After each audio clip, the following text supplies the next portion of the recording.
Seychelles குடியரசின் அதிபர் doctor Patrick Herminie இந்தியாவின் பிரபல மருத்துவமனைகளில் ஒன்றான சிம்ஸ் மருத்துவமனையின் தலைவர் டாக்டர் ரவி பச்சமுத்துவை அவரது இந்திய வருகையின் போது சந்தித்து பேசினார். செசல்ஸ் நாட்டில் மருத்துவ சேவைகளை மேம்படுத்தவும், நீண்ட கால அடிப்படையில் சுகாதார தீர்வுகளை வழங்கவும் மற்றும் மருத்துவமனை கட்டமைப்பை உருவாக்கவும் இந்நிகழ்வின் போது விவாதிக்கப்பட்டது. இதன் ஒரு பகுதியாக சிம்ஸ் மருத்துவமனையின் நிபுணர்கள் குழு அடுத்த வாரம் செசல்ஸ் மற்றும் மொரீசியஸ் நாடுகளுக்கு செல்ல உள்ளது. அங்கு தற்போதுள்ள சுகாதார பராமரிப்பு வசதிகளையும் உட்கட்டமைப்புகளையும் ஆய்வு செய்து அந்நாட்டின் சுகாதார அமைச்சகத்துடன் இணைந்து அவற்றை மேம்படுத்துவதற்கான அடுத்த கட்ட பணிகளை இக்குழு மேற்கொள்ளும். மேலும் செசல்ஸ் மக்களுக்கு உயர்தர சிகிச்சை அளிக்கும் வகையில் சிறப்பு துறைகளுக்கான மருத்துவ முகாம்களை நடத்தவும் சிம்ஸ் மருத்துவமனை திட்டமிட்டுள்ளது. கிழக்கு ஆப்பிரிக்க பிராந்தியத்தில் சுகாதாரத்துறையில் முன்னணி நாடாக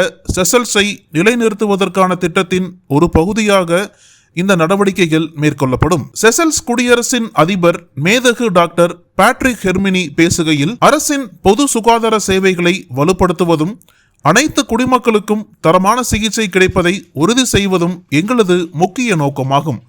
உள்கட்டமைப்பு, டிஜிட்டல் சுகாதாரம், பயிற்சி பெற்ற பணியாளர்கள் மற்றும் டயாலிசிஸ் போன்ற சிறப்பு சேவைகளை ஆதரிக்கும் கூட்டாண்மைகள் செசல்ஸின் நீண்ட கால அடிப்படையில் உயர்தர சுகாதார சேவைக்கான திறனை உருவாக்குவதற்கான முக்கியமான முன்னேற்ற நடவடிக்கைகளாக இருக்கும் என்றார். இந்த சந்திப்பு குறித்து இந்தியாவின் சிம்ஸ் மருத்துவமனையின் தலைவர் டாக்டர் ரவி பச்சமுத்து கூறுகையில், உள்கட்டமைப்பு மற்றும் பயிற்சி பெற்ற நிபுணர்கள் முதல் டிஜிட்டல் வலையமைப்புகள் மற்றும் மலிவு விலை மருந்துகள் வரை அமைப்புகளை வலுப்படுத்துவதில் சுகாதார சேவையில் ஒத்துழைப்பு கவனம் செலுத்த வேண்டும்.